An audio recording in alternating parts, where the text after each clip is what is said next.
Assalamualaikum warahmatullahi wabarakatuh. Alhamdulillahirabbil alamin wassalatu wassalamu ala sayyidina Muhammadin wa ala alihi wa sahbihi ajma'in wa ba'du. Alhamdulillah, ahbabana fillah, para hadirin, para pendengar yang dimuliakan Allah. Semoga kita semua senantiasa dalam lindungan Allah Subhanahu wa taala. Kini kembali kita melanjutkan kajian daripada kitab Fathul Qaribul Mujib. Sekarang masuk kepada pembahasan adab qadha hajat. Adab atau tata krama bagi orang yang qadha hajat. A'udzu billahi minasyaitonir rajim. Bismillahirrahmanirrahim. Qala al-musannifu wal muallifu rahimahullahu taala, nafa'anallahu bi barakatihi wa bi barakati ulumihi, amin ya rabbal alamin. Wa yajtanibu wujuban qadhil hajati istiqbalal qiblatil ana wa hiyal ka'batu. Dan hendaklah menjauhi hal keadaan wajib oleh orang yang melakukan qadha hajat. Akan apa dia jauhi? Akan menghadap kepada arah kiblat yang sekarang. Jadi hendaklah orang yang qadha hajat tersebut, adab bagi dia itu menjauhi daripada menghadap kepada arah kiblat yang sekarang, yaitu wahyal ka'batu, kiblat yang sekarang itu adalah Ka'bah. Wastidbaraha fis sahra'i, dan juga hendaklah menjauhi membelakanginya kiblat dalam melaksanakan qadha hajat, yaitu apabila dilaksanakan di dalam padang, di tempat yang luas. Jadi tidak boleh, tidak dianjurkan untuk menghadap kiblat maupun membelakanginya kiblat. In lam yakun bainahu wa bainal qiblati satirun, tapi disyaratkan jika memang tidak ada di antara orang tersebut dan di antara kiblat itu satir, penutup. Au kana, ataupun ada ianya satir, ataupun satirnya itu ada, penutupnya itu ada. Walam yablugh sulusai dzira'ain, dan satir tersebut tidak mencapai ukuran 2/3 zira'. Jadi satirnya ada, tapi ukurannya tidak mencapai 2/3 zira'. Itu juga tidak boleh bagi orang tersebut dengan satir yang demikian itu menghadap kiblat maupun membelakanginya kiblat. Au balaghahuma wa ba'uda anhu aksara min salasati azru'in bi zira'il adamiyyi kama qalahu ba'dhum, ataupun sampai ianya satir akan keduanya, yaitu 2/3 zira'. Jadi orang tersebut memiliki satir, dan satir tersebut ada ukuran 2/3 zira', yang namun wa ba'uda anhu, dan jauh daripadanya, jauh ianya satir daripadanya orang tersebut, aksara min salasati azru'in, lebih banyak daripada 3 zira', yang diukur dengan zira' anak Adam, zira'nya manusia, sebagaimana telah berkata akan pendapat tersebut oleh sebahagian mereka itu para ulama. Jadi tentang menghadap atau membelakangi kiblat di sini, yang pertama sekali tidak boleh menghadap kiblat dan juga membelakangi kiblat. Itu apabila tidak memiliki satir apapun. Akan tetapi jika memiliki satir tersebut disyaratkan mencapai ukuran minimal 2/3 zira'. Maka oleh karena itu, apabila orang memiliki satir tidak sampai ukuran 2/3 zira', maka itu juga baginya juga tidak boleh menghadap dan juga membelakangi kiblat. Kemudian jarak antara orang yang qadha hajat dengan satir itu tidak boleh lebih daripada 3 zira'. Makanya di sini oleh musannif mengatakan orang yang punya satir namun dia di antara orang yang qadha hajat dengan satir tersebut lebih daripada 3 zira', itu juga Juga tidak boleh bagi dia menghadap dan membelakangi kiblat. Kama qalahu ba'dhum. Hal tersebut diungkapkan oleh ba'dhum, yaitu sebahagian para alim ulama. Sekarang apabila seseorang qadha hajat, melakukan qadha hajat itu dia dalam bangunan, dalam gedung misalnya. Wal bunyanu fi hadza kas-sahra'i bi syartil mazkurah. Nah, ternyata disyaratkan pula bagi orang yang qadha hajat di dalam gedung itu dengan syarat-syarat satir yang telah disebutkan tadi. Dan bermula wal bunyanu, dan bermula bangunan pada ini, yaitu ini masalah kas-sahra, sama seperti padang ataupun tempat yang luas dengan syarat-syarat yang telah disebutkan. Jadi apabila orang melakukan qadha hajat di dalam bangunan, di dalam gedung, maka satir, antara jarak satir dengan orang tersebut itu minimal, maksimal satir tersebut berjarak 3 zira' antara orang qadha hajat dengan satir. Kemudian tinggi satir juga harus mencapai minimal 2/3 zira'. Nah, itu syarat yang disebutkan tadi. Jadi apabila tidak memiliki syarat tersebut, maka bangunan tersebut juga dikira sebagai padang, sehingga tidak boleh bagi seseorang yang qadha hajat membelakangi dan juga menghadap kepada kiblat.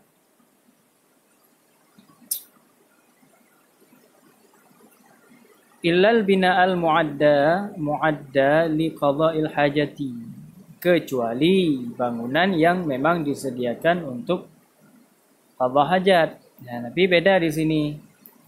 Kalau memang bangunan tersebut memang disediakan untuk qadha hajat, maka syarat-syarat tadi itu sudah tidak disyaratkan lagi, tidak dipertimbangkan lagi. Kalau memang gedung tersebut, bangunan tersebut memang disediakan untuk qadha hajat, misalnya seperti WC-WC yang ada pada zaman kita sekarang.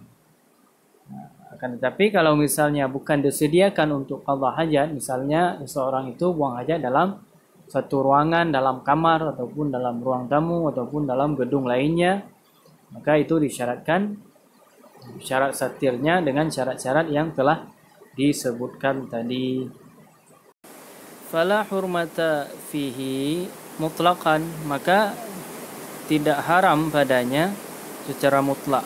Jadi tidak diharamkan secara mutlak tanpa kaid terhadap bangunan yang disediakan untuk qadha hajat. Wa kharaja biqaulina al-ana makana qiblatan awalan ka Baitul Maqdis fastiqbaluhu wastidbaruhu makruhun. Dan keluar dengan kata kami al-an tadi oleh kami ataupun oleh pensyarah mengatakan al-an. Maka beliau mengatakan keluar dengan kata kami al-an, yaitu kiblat sekarang tadi, maka qiblatan awalan, oleh barang yang ada ia sebagai kiblat pada awal, pada masa yang awal, seperti Baitul Maqdis. Maka bermula menghadapnya kepada Baitul Maqdis dan membelakanginya Baitul Maqdis itu dimakruhkan, bukan diharamkan.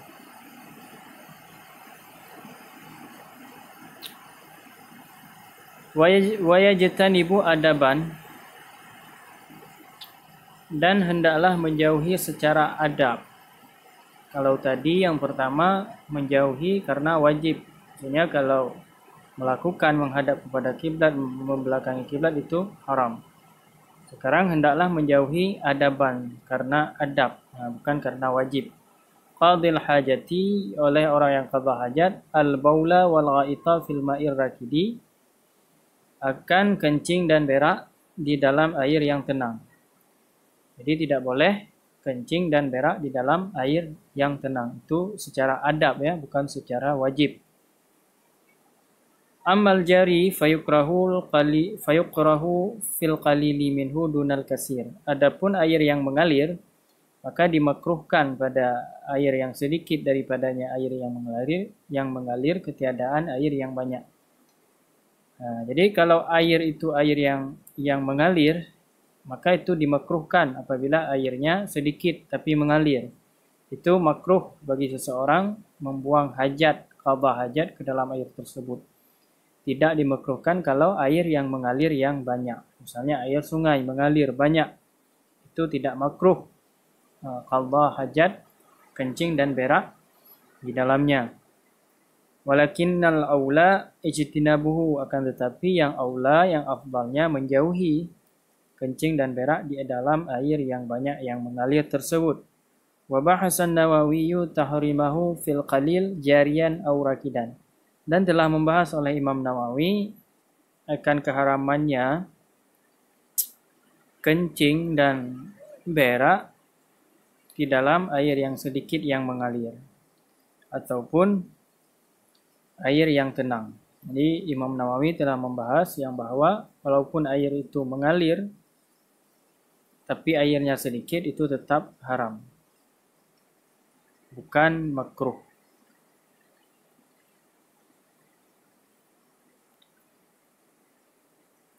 Kemudian wayajtanibu aidan al-baula wal ghaita tahta syajaratil musmirati waqta thamarah wa ghairihi. Dan hendaklah menjauhi pula akan kencing dan berak di bawah pohon yang berbuah, baik pada waktu dia berbuah, waktu dia sedang berbuah maupun selainnya waktu berbuah. Jadi makruh lagi kita buang hajat, kencing dan berak di bawah pepohonan. Pohonan yang berbuah, misalnya pohon mangga, pohon duren, pohon rambutan. Itu tidak boleh kita qadha hajat di bawahnya, baik ketika dia sedang berbuah maupun ketika sedang tidak berbuah. Maksudnya ketika sedang tidak musim berbuah. Wa yajtanibu ma zukira fi tariqil masluki linnas. Dan hendaklah menjauhi barang yang telah disebutkan fi tariq, pada jalan, yaitu qadha hajat, kencing dan berak di atas jalanan. Al-masluki linnas, yang ditempuh bagi manusia, jalan yang dilalu lalang ataupun yang berjalan manusia lewat jalan tersebut. Itu tidak boleh bagi seorang kencing dan berak di atasnya.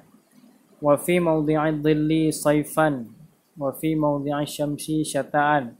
Dan juga hendaklah menjauhi kencing dan berak pada tempat naungan pada musim kemarau, pada musim panas, dan pada tempat fi mawdhi' syamsi,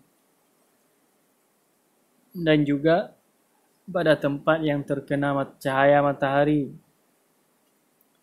syata'an, pada waktu musim hujan, wa fi saqbi fil ardi, dan juga tidak boleh secara adab seseorang itu kencing dan berak di dalam lubang yang ada di bumi, misalnya lubang yang ada di tanah, lubang semut, lubang binatang-binatang yang lain, itu tidak boleh.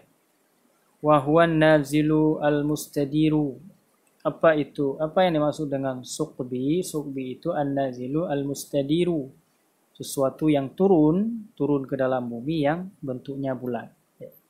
Jadi kalau bahasa kita sebut dengan lubang. As-saqbu wa huwa an-nazilul mustadiru, yang menurun, yang turun, yang berbentuk lingkaran. Walafdhus suqbi saqitun fi ba'dhi nusakhil matani. Dan bermula lafal as-suqbi itu gugur di dalam sebahagian nuskhah matannya. Di dalam sebahagian nuskhah matan tidak ditulis dengan lafal as-suqbi. Wala yatakallamu adaban li ghairi daruratin qadil hajati 'ala al-bauli wal ghaiti. Dan janganlah berkata-kata atau berbicara secara adab bagi selain darurah, bagi ketiadaan darurat. Jadi tanpa ada darurah tidak boleh secara adab orang yang qadha hajat itu bercakap-cakap, berkata-kata. Wala yatakallamu adaban li ghairi daruratin qadil hajati 'ala al-bauli wal ghaiti. Dan janganlah berbicara secara adab bagi ketiadaan darurah oleh orang qadha hajat di atas kencing dan berak.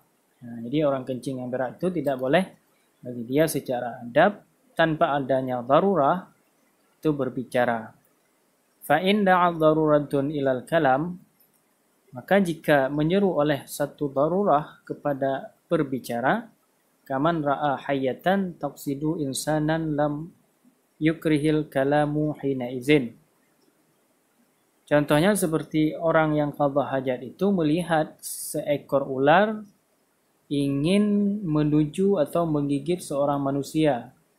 Niscaya tidak dimakruhkan berbicara pada ketika itu. Jadi ketika itu tidak lagi bagi dia makruh berbicara, bahkan wajib bagi dia berbicara memberitahu orang tersebut agar segera pindah dari tempatnya agar tidak digigit oleh ular. Wala yastaqbilu syamsa wal qamara wala yastadbiruha, dan tidak boleh lagi secara adab menghadap kepada matahari dan bulan, dan juga tidak boleh membelakangi keduanya matahari dan bulan. Ay yukrahu lahu zalika hala qada'i hajatih. Artinya dimakruhkan baginya akan demikian pada ketika qada hajatnya. Lakinnan Nawawi fi Rawdah wa Syarhil Muhazzab qala inna istidbarahuma laisa bimakruhin. Akan tetapi oleh Imam Nawawi di dalam kitab Rawdahnya dan juga di dalam kitab Syarah Muhazzabnya telah berpendapat, telah berkata sesungguhnya membelakangi keduanya matahari dan bulan itu tidak dimakruhkan. Di sini beliau mengatakan membelakangi bukan menghadap. Jadi kalau menghadap berarti dia tetap menghadap matahari dan bulan tetap dimakruhkan. Yang Imam Nawawi katakan yang tidak dimakruhkan adalah membelakanginya, membelakangi keduanya matahari dan bulan, itu tidak dimakruhkan. Wa qala fi syarhil wasit, dan berkata seorang musannif di dalam kitab Wasit, pengarang kitab Al-Wasit, inna tarka istiqbalihima wastidbarihima sawaun. Sesungguhnya meninggalkan menghadap keduanya matahari dan bulan dan membelakanginya matahari dan bulan itu sama.